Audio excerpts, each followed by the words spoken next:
On our wedding night, my husband Erick's widowed sister-in-law, Victoria, accidentally twisted her ankle, so Erick abandoned me, his new wife, to take care of Victoria the entire night. The next morning, Erick, with his usual arrogance, planned to take all the meat coupons from my dowry to buy ribs for the weak Victoria to nourish her. But when Erick opened my dowry box, he found that there was nothing inside. All of this happened because I was reborn.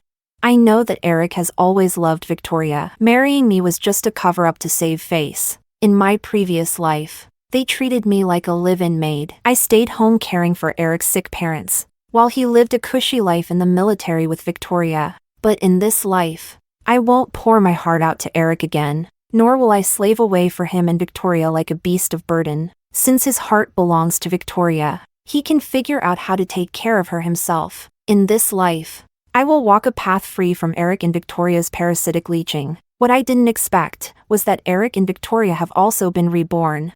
Chapter 1. Just as Erick and I were about to consummate our marriage, Victoria sent her son Lucas to knock on our door. Lucas banged on it loudly, shouting, "Uncle Erick! Uncle Erick!" My mom fell down the stairs, she's covered in blood. Erick didn't even bother putting on his clothes before rushing out. Meanwhile, I, having just been reborn, sat dazed on the bed, looking around in disbelief. I never expected to come back to life, right here, on my wedding night with Erick. In my past life, I fell head over heels for tall, handsome, charming Erick. I insisted on marrying no one but him. After endless begging and pestering, I finally became his wife. When Erick married me, he made 3 conditions, aside from his frail, sickly parents. He also had a widowed sister-in-law and a young nephew at home. As his wife, I had to not only honor his parents, but also help care for his sister-in-law and her child. I loved Erick so desperately and blindly that I agreed without a second thought. His sister-in-law, Victoria, was the kind of woman who'd collapse in a breeze and get sick from just lifting a finger. Erick's parents were also sickly and frail, constantly on medication and unable to work, so all the hard labor in this household naturally fell on me. Right after we got married, I poured in everything my parents had saved for me: food coupons, grain coupons, fabric rations, and over 100 yuan. But my dowry was like a drop in the ocean. This home was a bottomless pit that could never be filled. To make sure Erick's parents and Victoria with her son had good food and warm clothes, I endured cold and hunger. I even swallowed my pride to go back to my parents' home, begging for supplies, just so no one would speak ill of me in front of Erick. While Erick's family dined on rich meals and lived in comfort, growing plump and fair-skinned, I was skin and bones, malnourished to the point of fainting from hypoglycemia, with endless chores awaiting me. Even after I got pregnant, I still worked non-stop with a swollen belly. Never a day of rest, because I stayed behind and played the perfect wife. Erick could focus on his military career without worry. In just 1 year, he earned a promotion and was honored for his service. And the first thing he did after that, he brought Victoria and her son to live with him on base. As for me, his legal wife, I stayed back to care for his ailing parents. By the time Erick's parents both passed away, I was already over 50, my body riddled with illness. After finishing their funeral arrangements, I packed up with the hope of finally joining Erick, who now held a prestigious position, ready to enjoy my twilight years. I truly believed that all my suffering would finally be rewarded. But before I could even leave, Victoria and her son Lucas showed up to have a little talk. After all those years, Victoria was no longer the frail little widow I remembered. She had transformed into a woman of high status. Like some noble lady, she looked down at me with condescending arrogance and asked, "Lisa, now that your in-laws are gone, what's your plan?" I answered without hesitation, "Of course, I'm going to find Erick." "Go find Erick? Look at yourself right now. Do you really think you're in any shape to go looking for him?" Victoria sneered, then dropped the bombshell. "Let me be honest with you, these past years, it's me who's been by Erick's side. Everyone out there thinks I'm his wife." "What? What are you saying? You and Erick?" I stared at the pampered, elegant Victoria in disbelief. "Now that it's come to this, I won't hide it anymore. Erick and I were lovers back then. I only married his brother because of a twist of fate. In Erick's heart, It's always been me. He only married you to keep up appearances and silence the gossip.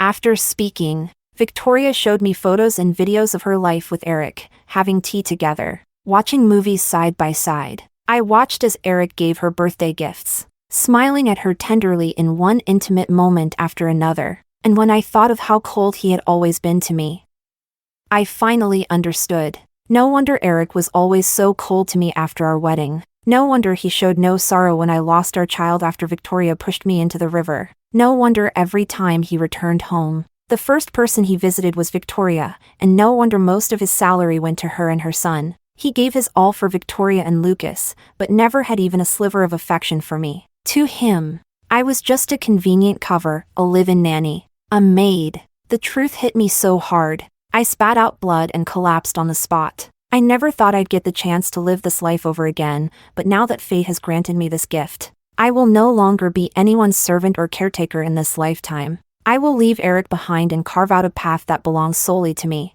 Chapter 2. Just like in my previous life, Erick never came back after being called away by Lucas. Back then, it wasn't just our wedding night he missed, he spent the entire honeymoon taking care of Victoria. He tended to her with the utmost care, staying by her side like a devoted partner, so much so that our honeymoon ended without us even consummating the marriage. I remained a virgin 2 years into my marriage with Erick. It's not that he never returned home during those 2 years, he did. But every time we were about to get intimate, Victoria would create a scene. Either she'd suddenly fall ill, or her son would. And every single time, Erick would drop everything and rush off to play nursemaid for Victoria and her child. In my past life, I was unbelievably naive. I couldn't see the filthy connection between the two of them, even though I found Erick's attention toward Victoria a bit excessive.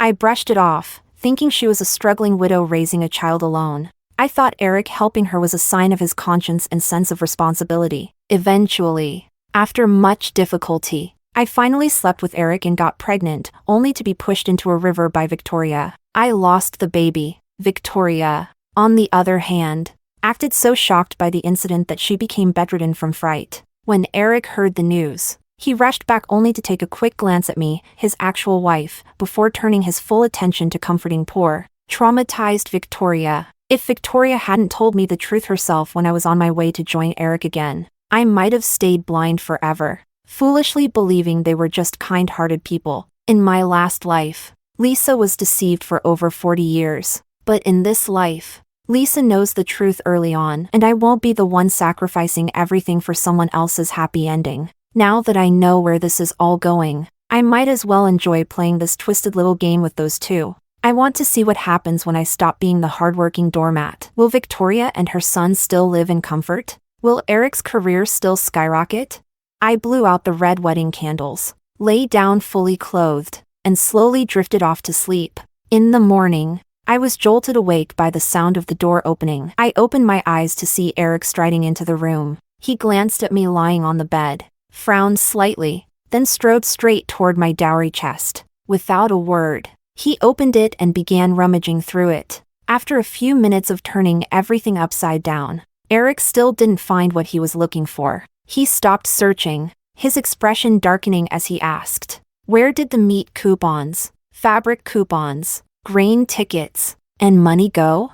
In my previous life, I married Erick out of blind love and begged my parents to include everything of value in my dowry to help support his nearly empty household. I arrived at his home with my parents' hard-earned savings, food coupons, meat tickets, fabric rations, and cash.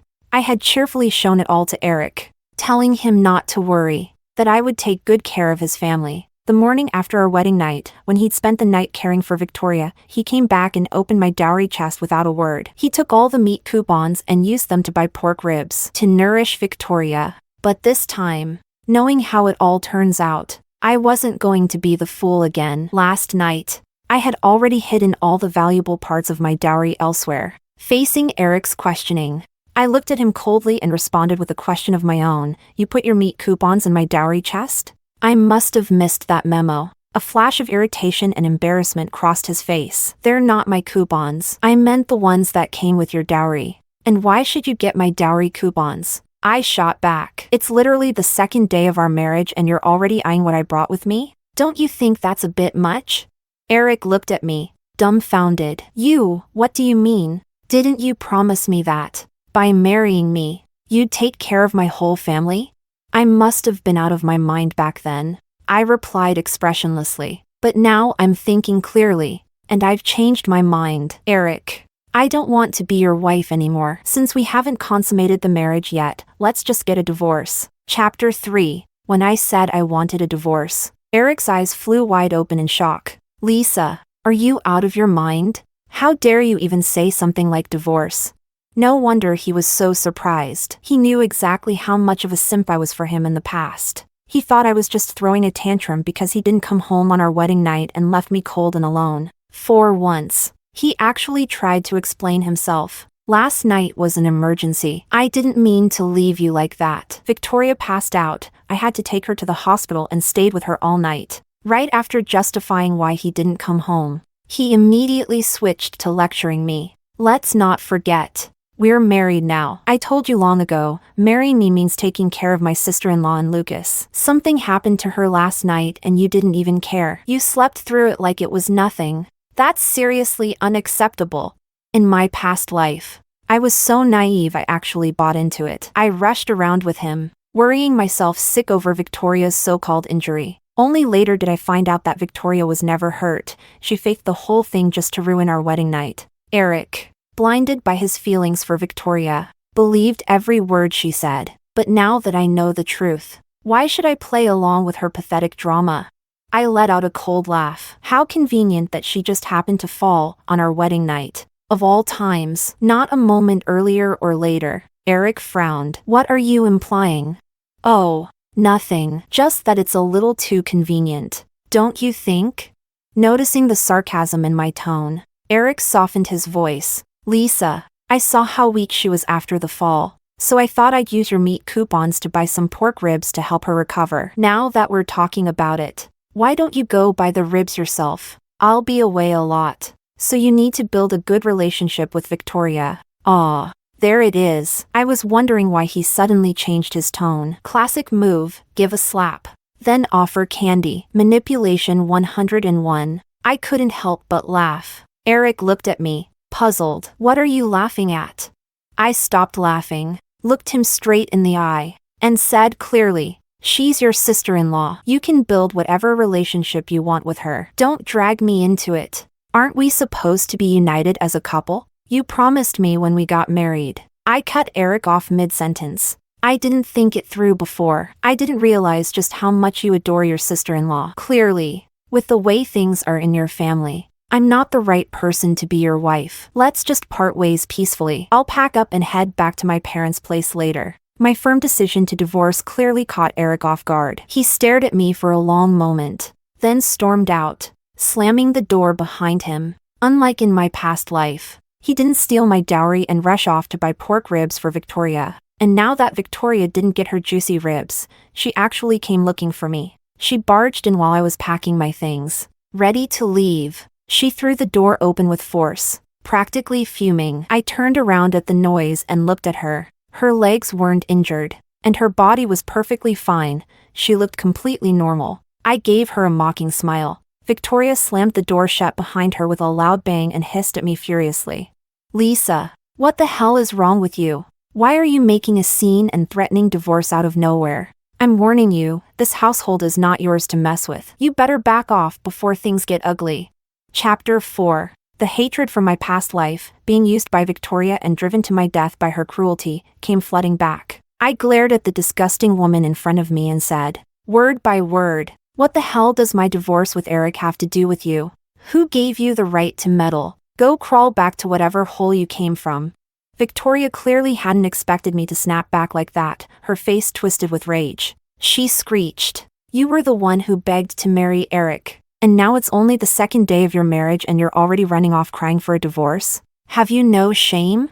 I snorted. Shameless? If you're not the queen of shamelessness, I don't know who is. Didn't you claim you hurt your leg? Funny. It looks perfectly fine to me. Victoria froze the moment I glanced at her leg. She had been so focused on picking a fight she'd completely forgotten to keep up the act. I didn't give her a second to recover. I kept going. Cold and sharp. All you ever do is plot and manipulate, faking injuries just to get some meat? If you want it that badly, go earn it yourself. Eyeing my meat coupons like a leech, you're the most shameless creature I've ever seen. You don't even deserve to be called human. Victoria's face went from pale to livid. I had ripped open all her filthy little secrets and laid them bare. And now that she had been exposed, she didn't even bother pretending anymore. She glared at me with venom in her eyes. You promised Erick you'd take care of our whole family when you married him. That means you owe us. I'm weak, so using your meat coupons should be perfectly fair.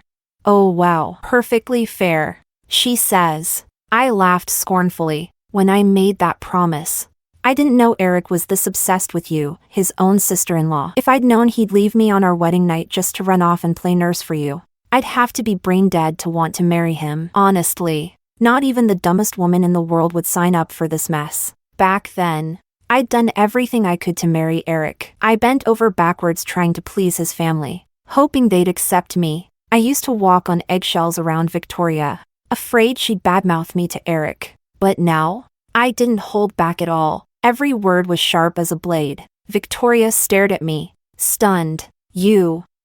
Are you out of your mind?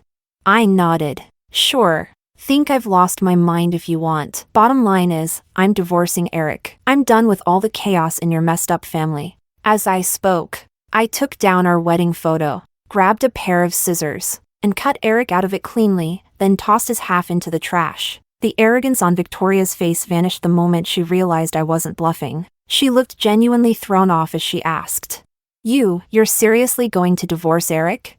Well, duh. Unless you've suddenly gone blind. You can see I'm packing my things, right? She watched as I calmly cut up the wedding photo and methodically kept packing, showing no hesitation whatsoever. Only then did Victoria start to believe I wasn't just throwing a tantrum, I was really leaving. Her expression kept shifting, like she didn't know what face to put on. After a long silence, she finally forced herself to say, About last night, I can explain. I wasn't trying to ruin your wedding night. I fainted by accident. Whatever happened to you is none of my business. I cut her off coldly. You don't need to explain anything. I'm not interested. I kept packing, completely ignoring her, seeing I wasn't giving her any reaction. Victoria finally reached her limit. Her expression turned bitter and venomous. She glared at me and hissed. Don't flatter yourself. Lisa, do you think I wanted to come talk to you? Erick begged me to. Otherwise, I wouldn't have wasted a second on you. Just a warning, don't push this too far, or you'll be the one left humiliated when it all blows up in your face. Chapter 5. So Erick was the one who asked Victoria to come explain things to me? Well, now that's a shocker. In my past life, Erick was always firmly standing behind Victoria, no matter what she did. Even when she pushed me into the river and caused the death of our child, he never blamed her, not even once. And now, he actually sent Victoria to apologize? What's next? The sun rising in the west. Yeah, right. I don't believe for a second that Erick actually wants to keep me. He's just scared. Scared that if I really leave, he'll never find another idiot like me to exploit. He knows damn well that no one else would be stupid enough to work like a mule and sacrifice everything for his precious little family. That's the only reason he's trying to backtrack now. But whatever Erick's thinking, it has nothing to do with me anymore. All I want now is to pack up and leave. In my past life, I worked myself to the bone for his family. And in the end, I didn't do a single thing for my own parents. This time around, my first priority is to honor and care for my mom and dad. I finished packing and was about to walk out when Erick rushed in and blocked the doorway. Lisa, what the hell is wrong with you? I apologized. Didn't I? I even had Victoria explain things to you. Why are you still being so irrational and dramatic? Then his eyes caught something in the trash. He spotted the shredded wedding photo, the one where he was wearing his military uniform. His face changed instantly. You tore up our wedding photo? In just a few steps, he rushed over to the trash can and picked up the torn pieces. I saw his hands trembling. Now that's a first. He actually cares about our wedding photo?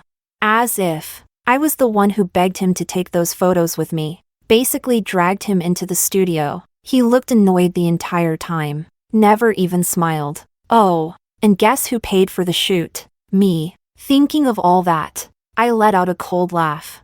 I tore up the wedding photo that I paid for. What's it got to do with you? It was like I struck a nerve. Erick suddenly spun around, his eyes red with anger, glaring at me. His voice turned sharp, almost threatening. Lisa, I dare you to try stepping out that door. Oh, I was already planning to leave. Did he really think I'd stay just because he threatened me?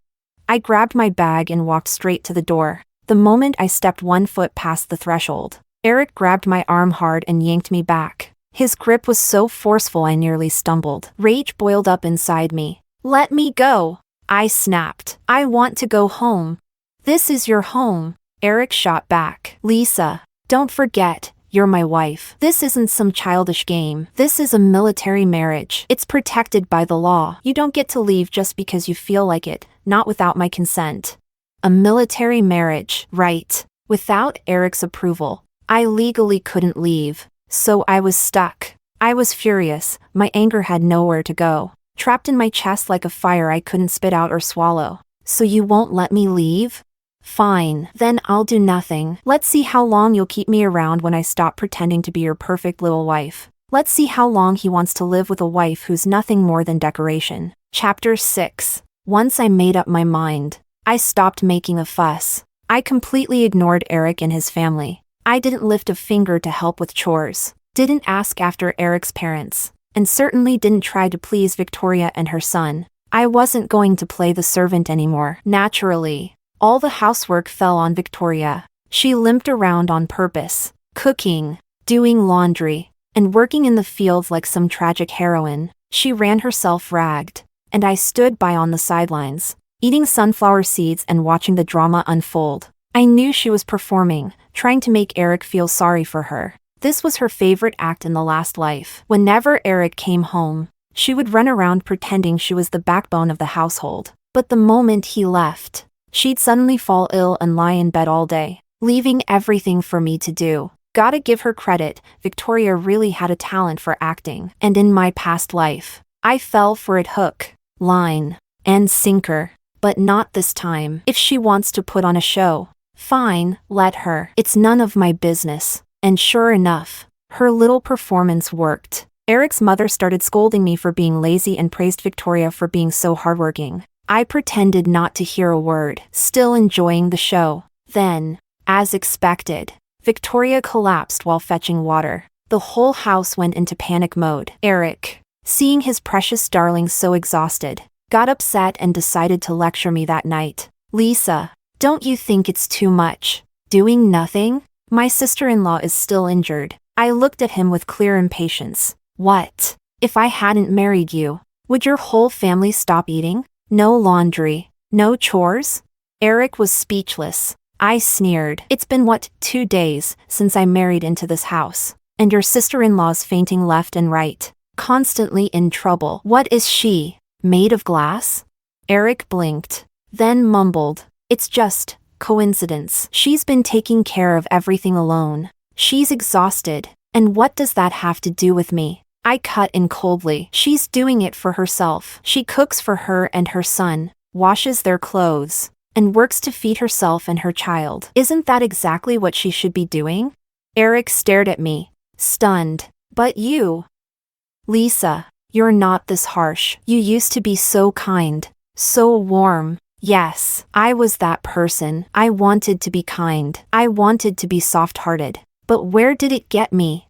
I got used, walked over, manipulated until it killed me. Quite literally. Erick, I said, voice steady, I'm not going to play house with you, and don't bother trying to guilt-trip me with this military marriage excuse. Let's end this peacefully. For both our sakes. Just know, I won't be your family's unpaid servant. His hands trembled. Why? Lisa? Why are you like this now?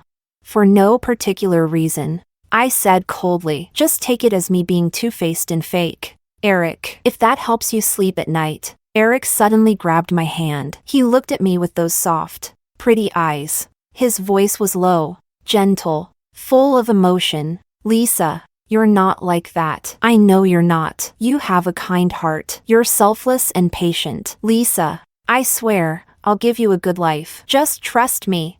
Ha, I scoffed inwardly. Anyone can sell a dream. Erick, big promises are cheap. Funny how in my past life, Erick barely even talked to me, he couldn't be bothered, let alone make empty promises like this. But now, it's like he's a whole different person, saying these sweet, loving things as if I actually meant something to him. But I know better. I know he's lying. He doesn't love me, not even a little. His heart belongs to Victoria. This whole affectionate act, it's just bait. He wants to trick me into going back to being the obedient fool, slaving away for his family again. I pulled my hand away without hesitation. Erick, say whatever you want. It won't change anything. Let me make it crystal clear. I'm not going to take care of your delicate sister-in-law or your precious little nephew. I'm not your unpaid help, and I have zero interest in becoming it. We divorce. Clean and simple. Go find yourself another pushover, but it won't be me.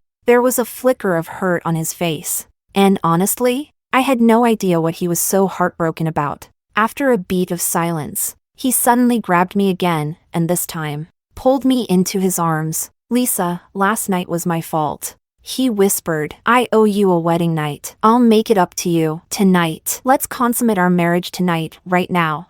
Chapter 7. As Erick spoke, he suddenly picked me up in his arms. I was shocked by his sudden move. I struggled violently. What are you doing? Put me down. Erick, are you out of your mind? He was too strong. My resistance meant nothing to him. In no time, he had thrown me onto the bed. Then he leaned in to kiss me. This had never happened. Not in 2 lifetimes. Yes, in the last life, we did consummate the marriage. But it was mechanical, cold, like he was just checking a box. No tenderness, no foreplay, no passion. And now, he was trying to kiss me? Was he insane? I shoved his face away and snapped in fury. Get off me! I don't want to do this with you.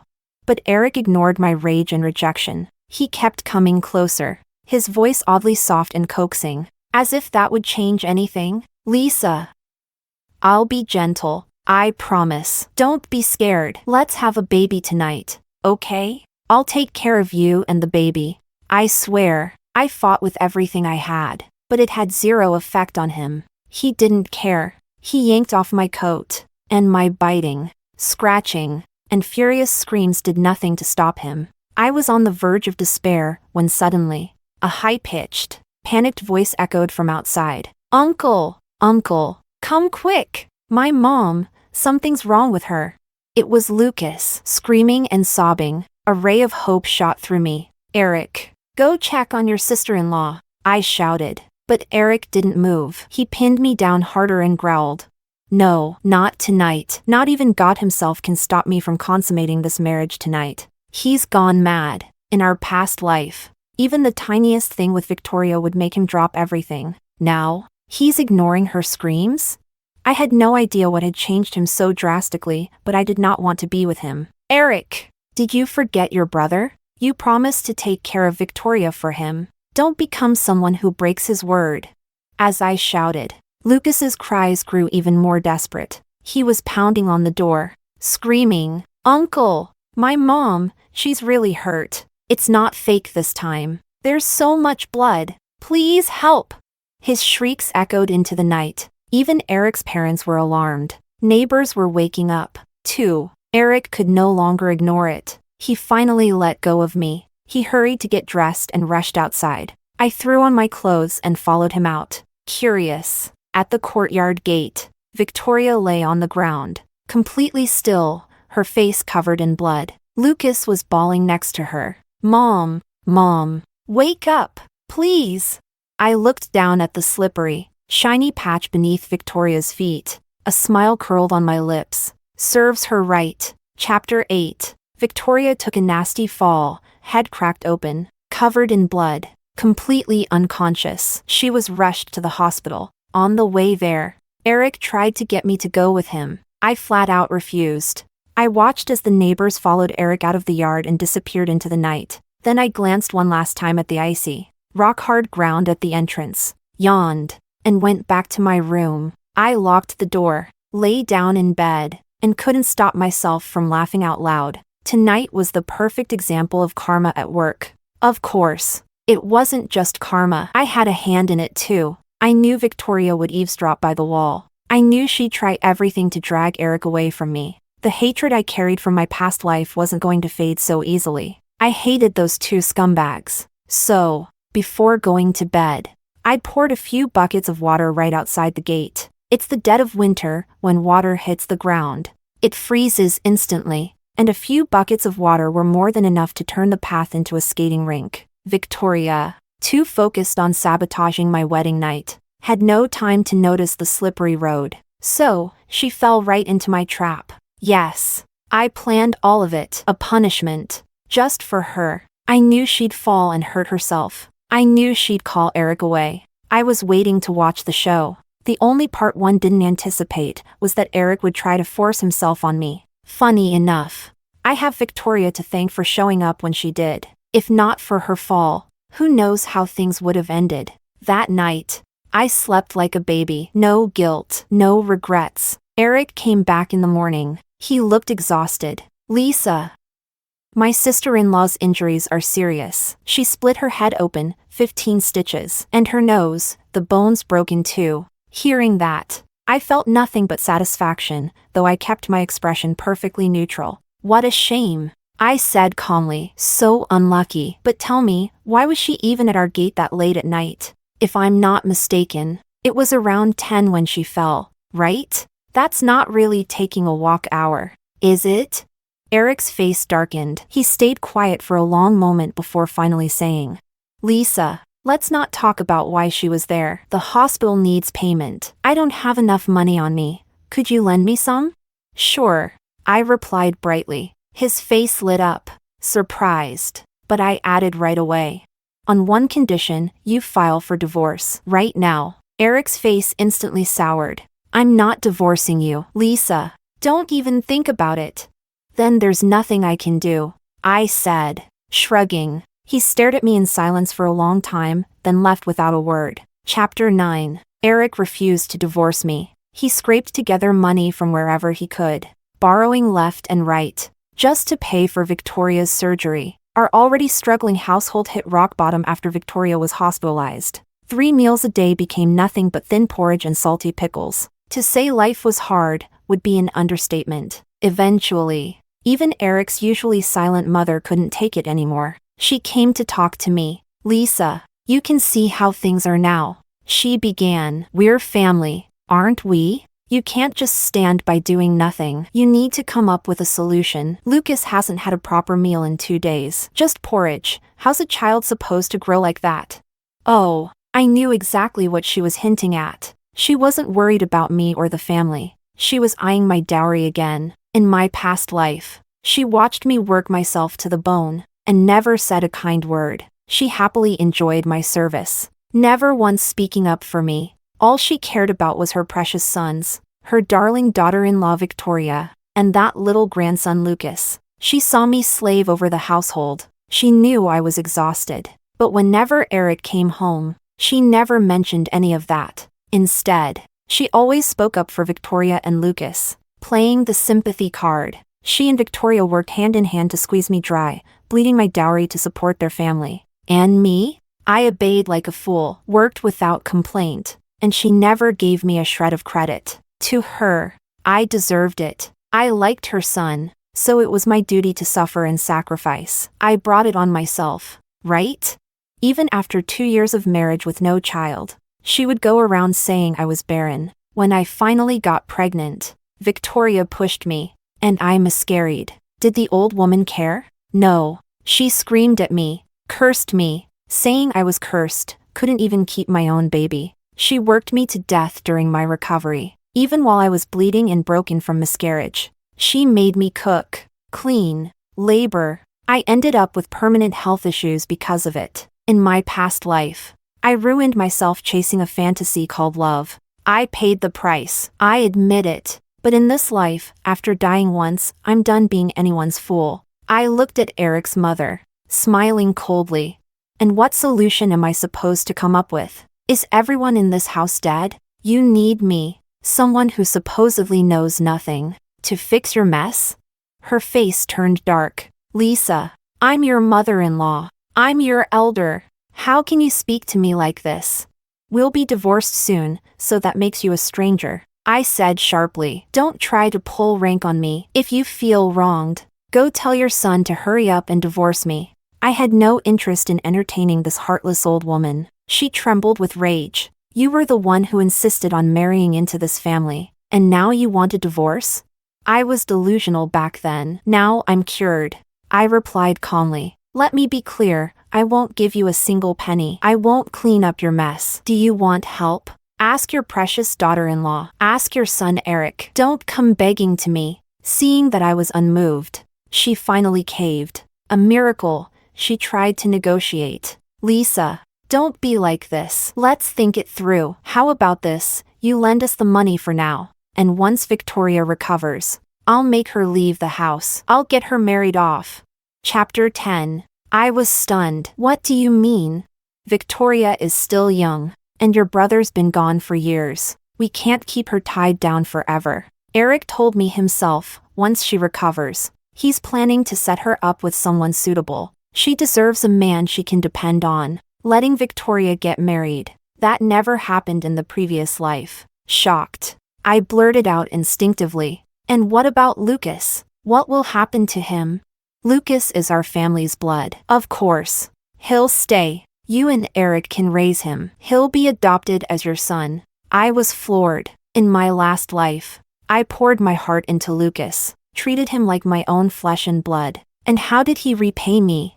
He helped his mother and Erick sneak around behind my back. 9 times out of 10, it was Lucas who made their little affairs possible. By the time I tried to confront Erick, Lucas was already married with kids. He and Victoria came to the countryside, intercepted me, humiliated me, when I collapsed, coughing blood from rage. I wasn't even dead yet. It was Lucas, vicious and heartless, who covered my mouth and nose, and smothered me to death. And now you want me to raise the very person who killed me? What a sick joke. I stared at the old woman's expectant expression, and flatly refused. I don't raise other people's children. Go find another fool. My refusal enraged her. She glared at me viciously. Lisa, what more do you want? We've already compromised. Why are you still pushing? Let me tell you, if Erick hadn't insisted on it, I'd never send Victoria away. She was born part of this family, and even in death, she'll remain one of us. Wait, this idea of marrying off Victoria came from Erick? Why would he do this to the woman he supposedly loves? Was he under some spell? Or is there something more sinister behind all this? I couldn't figure it out, but deep down, I knew I had to be on guard, whatever the truth is. There's one thing I'm certain of. This life, I won't repeat the last one. I'm divorcing Erick, no matter what. I ignored Erick's mother completely and took some time to return to my parents' home. The moment I saw my mom and dad again, it felt like a lifetime had passed. I threw myself into their arms and cried for a long, long time. They held me tightly, not wanting to let go. And of course, they asked how my married life had been so far. I didn't hide anything. I poured out all the chaos, the dysfunction, the mess that was Erick's family. Back then, my parents had firmly opposed my marriage to Erick. They never believed it would turn out well. Yes, Erick had become a battalion commander in the army, but no promotion could cover up how poor his family was. Sickly parents, a widowed sister-in-law, a clingy nephew. The whole family was like a pack of leeches. My parents couldn't bear to see me suffer, but I was stubborn. I swore I'd marry Erick and no one else. I even threatened to starve myself to death if they didn't agree. Heartbroken, my parents gave in. They handed over all their hard-earned savings just to give me a decent dowry. They never imagined that just a couple of days after the wedding, I'd want out. But I didn't hide from them. Mom, Dad, I regret it. I don't want to spend my life serving Erick's entire family. I want a divorce. They were stunned. Divorce was no small matter. Lisa, are you sure? You know how people will talk. They'll gossip behind your back for the rest of your life. I'm sure, I said firmly, nodding without hesitation. After the divorce, I won't stay here. I'll head south, find work, carve a path for myself, and once I'm settled, I'll come back and bring you both with me. My parents hesitated. They didn't immediately agree to the divorce, only saying they'd think it over carefully. What I didn't expect was that Erick would show up at my parents' house, trying to take me back. Chapter 11. Wasn't Erick supposed to be hovering over Victoria's hospital bed, completely devoted to caring for her? So why had he suddenly shown up at my house? In my past life, Erick had never come to my family's home, not when we were poor, and certainly not after we got rich. I wasn't happy to see him now, and yet here he was, calling my parents mom and dad with a warm, polite smile. His attitude was so humble, so unfamiliar, compared to the cold, corpse-like expression I remembered from my past life. He was like a completely different person. My parents are kind people. Seeing him willing to lower himself, they didn't treat him harshly. In the end, I had no choice but to leave with Erick, but I was in no mood to hide my displeasure. My face stayed cold the entire way back. I kept a wide distance, at least 8 meters, from him as we walked. Erick kept turning around to wait for me, patiently trying to talk to me, but I ignored every word. Not a single response. He finally sighed. "Lisa, what's wrong?" I didn't hesitate. "Erick, I regret marrying you. I don't want to live with you anymore. Just let me go, please. If you let me go, I'll give you all the meat and grain coupons from my dowry. The money too. Let's go file for divorce right now." Erick stared at me in shock. This was the 3rd time I'd asked for a divorce since we got married. He had always thought I was just angry, because he abandoned me on our wedding night, that I was being petty. But now, looking at my cold face, my unwavering expression, and hearing me offer my dowry just to get away, Erick finally realized Lisa wasn't being impulsive. She truly wanted a divorce. But why? In our past life, she had never been like this. She'd happily married him. She gave him her whole heart. She had always been so tolerant, never talked back, never lost her temper, never once argued with him or his family. Why did Lisa seem like a completely different person after his rebirth?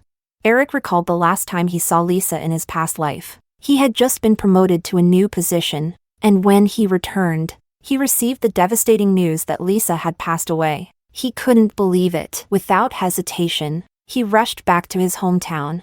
There, he found Lisa lying in the coffin, still and lifeless. Victoria and Lucas told him that Lisa's body had worn out from the years of hard work, that she had suddenly fallen ill and passed away. He held Lisa's hands, now old, lifeless, and covered in calluses. A wave of pain and sorrow swept through him. Erick knew very well that it was Lisa who had made him who he was today. She had taken care of his parents, stood as his unshakable support, and allowed him to focus on his work and rise in his career. Erick had never imagined Lisa would leave him like this. He had always planned to repay her, to live out their years together, peacefully, and provide her the comfortable life she deserved. Why hadn't fate given him that chance? Regret and pain overwhelmed him as tears flowed at Lisa's funeral. He thought to himself, if only heaven would give me another chance. I'd treat Lisa better, make sure she lived a happy life, and never let her suffer again. And then, Erick was reborn. He woke up back in the time before his wedding to Lisa. He was overjoyed that he had a chance to make it right, to give Lisa the life she deserved. But Lisa was different this time. In his past life, Lisa had been completely devoted to marrying him. Now, in this life, all she wanted was to leave. Why did the same person make different choices? Was it his rebirth that caused everything to change? Erick was resolute. He would not agree to divorce Lisa. He had been reborn for the purpose of making it up to her, to give her the happiness she deserved. How could he let Lisa go? Chapter 12. I just couldn't understand why Erick wouldn't agree to the divorce. He had no feelings for me. Marrying him was the result of my relentless pursuit. Now that I wanted out, shouldn't he be happy? Why wouldn't he just let me go? Why was he holding on to me like this? I couldn't figure it out, so I went back to the house Erick and I had shared. I pushed open the door and was shocked to find the house in disarray. My things were all tossed around, scattered on the floor. It was clear someone had broken into our home. I stood there in silence, watching the mess, while Erick hurriedly started to clean up. The house had a courtyard wall. It couldn't have been an outsider. It had to be someone from within. Erick's parents and Lucas, his nephew, heard the noise and came to see what was going on. I crossed my arms and stood at the door, my eyes scanning Erick's parents and Lucas before I sneered and said to Erick, "Call the police." Before Erick could respond, his mother spoke first. "Call the police? For what? Nothing's been stolen." I narrowed my eyes and replied, "How do you know nothing's missing? My dowry is in this house." "You're lying. There's nothing missing," Lucas shouted angrily, glaring at me. I scoffed. "How do you know? Were you the one who stole it?" Lucas's face turned red, and in his childish rage, he shouted at me, "You evil woman, you deliberately made my mom fall, and now you refuse to give us any of the money. What are you scheming?" I stared at Lucas, his face flushed with anger, and said, "Why should I give you anything? Who do you think you are? You married my uncle to serve our family. If you're not going to give us money or work, then get out. We don't need you here." I smiled sweetly at Erick. Erick's face turned dark with anger as he snapped, "Shut up. Is this how you speak to her? Why can't I say it? Grandpa, Grandma, and Mom all said this woman was meant to marry into our family to work like a servant. My mom said that when she married, we'd have meat to eat, new clothes to wear, and wouldn't have to work. But since she got here, all we've had is rice porridge every meal. She's a liar. Tell her to leave." "So your grandparents and your mom really think I'm just a servant or a fool to be used? Thanks for the reminder." I couldn't help but laugh, and Erick's face turned even darker as he glared at his parents. You guys are unbelievable." Erick's parents awkwardly dragged Lucas away, and I stood with my arms crossed, looking at Erick. "Let's be clear, I won't be anyone's servant here. It's still not too late. If you want a divorce, find someone else to be the fool. We'll part on good terms." "I won't divorce you, Lisa." My parents are confused. "Don't take it out on them. I swear I'll be good to you." "Good to me? With your money? You can barely support your parents, your sister-in-law, and your nephew. So what makes you think you can make promises to me?" Erick was silent for a long time before speaking. "Lisa, with my parents' health like this, I can't do anything. It's my duty to take care of them. I can't just abandon my parents. But I can stop taking care of my sister-in-law. I'll separate from them." His words made me raise an eyebrow. It wasn't easy for him to say such things. But could Erick really let go of Victoria? No way. He was lying. He still wanted to keep me in his life. Chapter 13. The next morning, Lucas came looking for me. That little brat looked at me with pure hatred in his eyes. "Lisa, my mom wants you to go to the hospital. Victoria wants to see me." "Why on earth should I go see her?" I refused to go to the hospital, and Lucas walked away, sulking. But just a few hours later, he returned, saying that Victoria had something important to tell me. Victoria had been in the hospital for several days now and hadn't been discharged. I knew she had taken quite a fall that night, but surely she wasn't so hurt that she had to stay in the hospital for this long? After all, with the current situation at home, there was no money to waste on her lying in the hospital. I wanted to see what game Victoria was playing, so I decided to go to the hospital. When I opened the door, I was greeted by the sight of a woman lying in bed, her face horribly disfigured, with no nose bridge, a sight so repulsive it almost made me gag. Had I walked into the wrong room? In my shock, the woman with no nose bridge spoke up. "Lisa, come in." I couldn't believe what I was seeing, Victoria like this. With a wicked smile, I closed the door behind me and walked in. "What do you want to tell me?"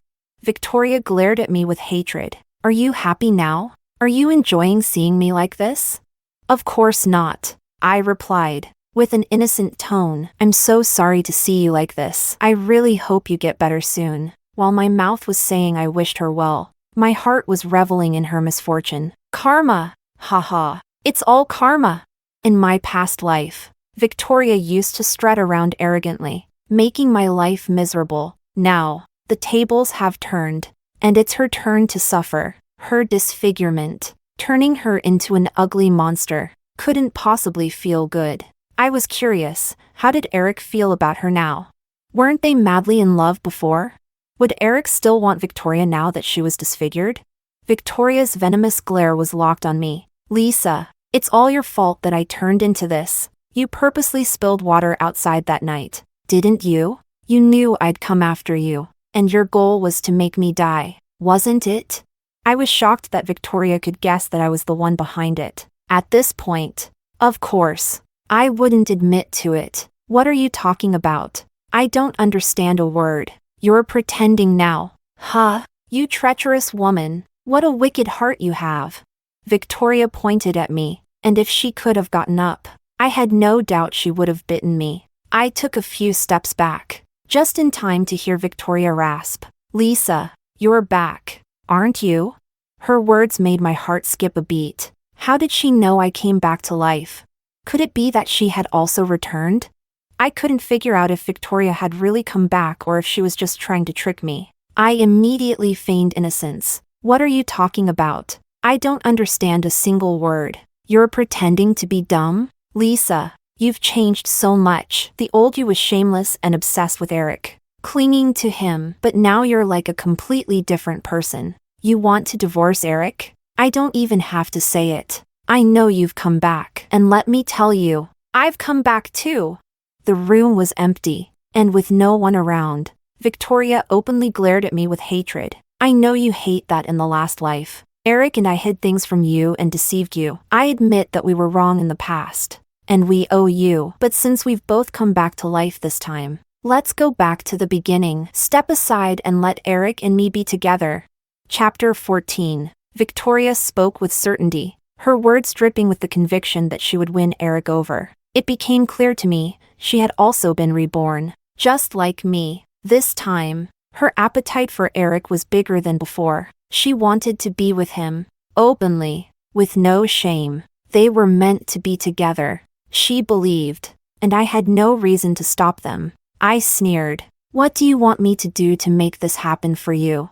You're trying to divorce Erick, right? Well, just go ahead and do it. It's not as simple as you make it sound. Even if I want a divorce, Erick doesn't agree. Erick will never refuse you. He's just trying to keep you under control. After all, in our past life, you were so obedient. You sacrificed everything for this family, and Erick doesn't want to lose his free housekeeper. I had always wondered why Erick wouldn't agree to the divorce. Victoria's words finally explained it to me. So he still wanted to use me. Huh? Seeing that I was processing what she said, Victoria continued.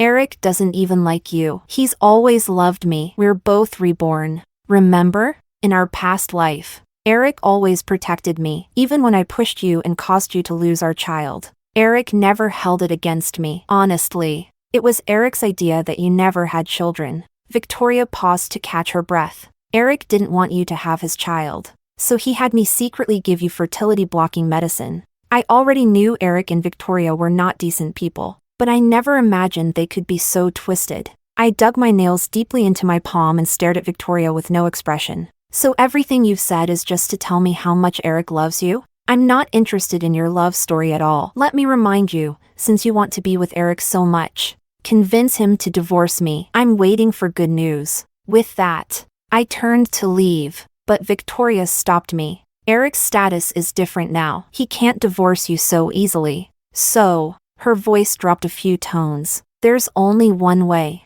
Lisa, you need to find a man and let Erick see you with him. Once he sees you with another man, the divorce will be legal, and you'll be free to be with Erick. I looked at the shameless woman on the bed. Her thoughts were ridiculously naive. After everything they did to humiliate me in the past life, now she still thought she could calculate against me in this one. I could divorce Erick peacefully on the grounds of emotional incompatibility, but if I found another man, it would be considered as ruining a military marriage. Victoria's malice was beyond ordinary. She thought I was a fool. She wanted to push me to the edge, to destroy me completely. I couldn't help but laugh out loud. I won't find another man because I'm not like you disgusting people, so your suggestion is useless. However, I paused, letting the tension build before I slowly said, since you're so eager to marry Erick, why don't you just get it over with and do it? This way, you'll get exactly what you want. Impossible. That would be a stain on Erick. I won't let anything tarnish him. It would affect his career advancement. So she knew it was a stain. The dirty work had to fall on me while they stayed clean and spotless? But why should I bear this for them? Why should I accommodate their disgusting behavior? I sneered and walked out of Victoria's room. As I was leaving the hospital, I bumped into Erick. When he saw me, he quickened his pace. Lisa, what are you doing here? Your sister-in-law said she needed to talk to me. Erick's face changed instantly, and he grabbed my hand. What did she say to you? You should ask her. I sneered, pulling my hand away from his grip and walking away with large steps. Chapter 15. Erick watched as Lisa disgustedly pulled her hand away and walked away, feeling empty inside. He couldn't understand what Victoria had said to make Lisa act like that. In the previous life, after Lisa passed away, Victoria had suggested living together, but Erick had firmly rejected her. Victoria had even proposed adopting her son Lucas as his own, but he had refused that too, thinking about the disgusting things Victoria had done to him after Lisa's death. Erick felt a sense of unease in his heart. He walked swiftly into Victoria's hospital room. Upon seeing Erick enter, a look of surprise flashed across Victoria's face. Erick, you're here? Erick looked at her blankly. Aunt, you're almost recovered, right? If there's nothing wrong, you should go home and rest. Victoria spoke in a sultry voice. My head still hurts, and the injury on my nose hasn't healed. You can't stay in the hospital forever. Can you? You should go home and recuperate. Victoria looked at Erick's cold face, feeling an overwhelming sense of grievance. In the previous life, Erick had been so caring towards her. He had always agreed to everything she wanted. But why had he become a completely different person this time? He was unwilling to keep his promise to take care of her, and now he even wanted her to remarry. How could Victoria marry someone else? In the previous life, she had been obsessed with Erick for her entire life. Now, knowing that Erick would have a bright future and an unlimited career ahead of him, how could she ever give up on him? When she found out she had been reborn, her first thought was to hold on to Erick. She had to do whatever it took to marry him, to make him her legitimate husband. She had to make Erick hers. As she thought this, she heard Erick ask her, Aunt, did my mom talk to you? What about? Victoria asked in return. The remarriage issue. Erick said in a calm tone. You're still young, and you can't stay a widow for the rest of your life. I think once you recover, you should marry someone you know well. Victoria was stunned. I won't marry anyone. I'm never marrying again. You'd better think this through. Sister-in-law, living alone would be really hard for you. But don't you have me? Victoria blurted out. Erick shook his head. I can help you, but I can't help you for a lifetime. I'm just your brother-in-law. I have no responsibility or obligation to take care of you forever. The best option for you is to find someone to marry. Victoria was thrown into a panic. During her stay in the hospital, she had been daydreaming about marrying Erick, imagining a future filled with luxury and success. How could everything suddenly take such a turn? She didn't believe Erick was being serious. This couldn't be true. But then Erick added, if you're not willing to marry, and insist on staying loyal to my older brother, that's up to you, but I'll separate you from the family and let you live with Lucas on your own. Victoria froze, staring at Erick in disbelief. You want to separate from me? Are you serious? Chapter 16. Erick's expression was cold and firm as he answered Victoria. Yes, we are two families. Isn't it natural for us to separate? Erick had been hesitating before, but after last night, his hesitation completely disappeared. He hadn't expected that his parents would be the kind of people they were. Lucas, a child of less than 10 years old. What did he know?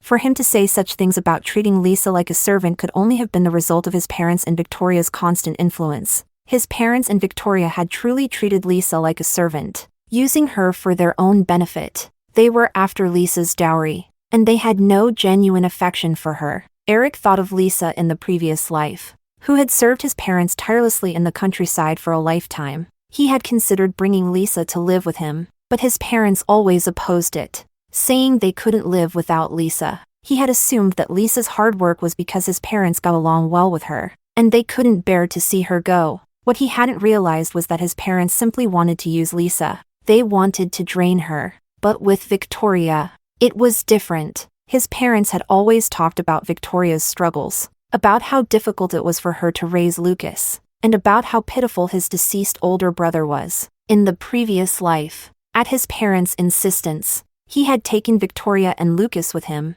leaving Lisa behind. Erick had always known that his parents were biased. They had always favored his late brother. His brother had good grades, had been accepted into university, while he had average grades but a good physique. From childhood to adulthood, he had always been the one used, the one who obeyed without question. When his brother died, his parents finally focused their attention on him. He felt sorry for his parents for losing a child and thought he was their only son now, so it was his responsibility to care for them. But now he realized that his parents weren't thinking that way. They had no feelings for him or his wife. They had always favored his late brother, including his brother's wife and child. Erick felt a chill run through him and a sour taste in his mouth, now that he saw what his parents were truly like, and understood Victoria's motives. He would no longer indulge them. This family was done. Chapter 17. Victoria was discharged from the hospital the next day. She had a headscarf covering her face and went straight to Erick's mother's room when she came back. I didn't know what they discussed behind closed doors, but in the following 2 days, Erick's parents treated me surprisingly well. Even Victoria and Lucas were suddenly very kind to me. When things seem too good to be true, there's always something off. I knew exactly what kind of people I was dealing with here. On the third night, after dinner, Lucas took the initiative to wash the dishes. Erick's mother then tried to pull me out the door, saying she had talked to the village woman and needed to go to her house for something. The village woman had a son named Angelo, who was over 40 and limped. Before this, there had been no close relationship between Erick's mother and the village woman. Recalling what Victoria had said to me at the hospital, I understood everything clearly in my mind. I refused outright. I'm feeling a bit unwell. You go by yourself. It's not convenient for me to go alone. You should come with me, Erick's mother insisted. I really don't feel well. Why don't you ask Victoria to go with you instead? Victoria immediately refused. I have something at home I can't leave. Sis-in-law, you should go with Mom. Erick had been silent the entire time, but when I rejected them, he suddenly spoke up. Go with my mom. I'll come pick you up later. I glanced at Erick. Since Erick was saying this, did it mean he had already coordinated with his mother and Victoria? So tonight, they were definitely going to push me to my limit, weren't they? If that was the case, then let's see who comes out victorious. I went to my room to grab a few things and followed Erick's mother out. As I was leaving, I glanced back and saw Victoria's face, which couldn't hide the cold, malicious smile she was wearing. I followed Erick's mother to the village woman's house, where she greeted us warmly. She asked if we had eaten yet and even prepared tea and fried rice for us. In this impoverished time, fried rice was a rare delicacy. I watched the exchanged glance between the village woman and Erick's mother, then smirked. They were being so kind. I couldn't refuse their hospitality, so I accepted the fried rice they had carefully prepared. I blew on the bowl for a while before drinking the fried rice under the watchful eyes of Erick's mother and the village woman. When I set the empty bowl down, I noticed the smug smiles on Erick's mother and the village woman's faces. I swayed a little, then collapsed. As I fell, I saw Angelo stumbling in, drooling. Chapter 18.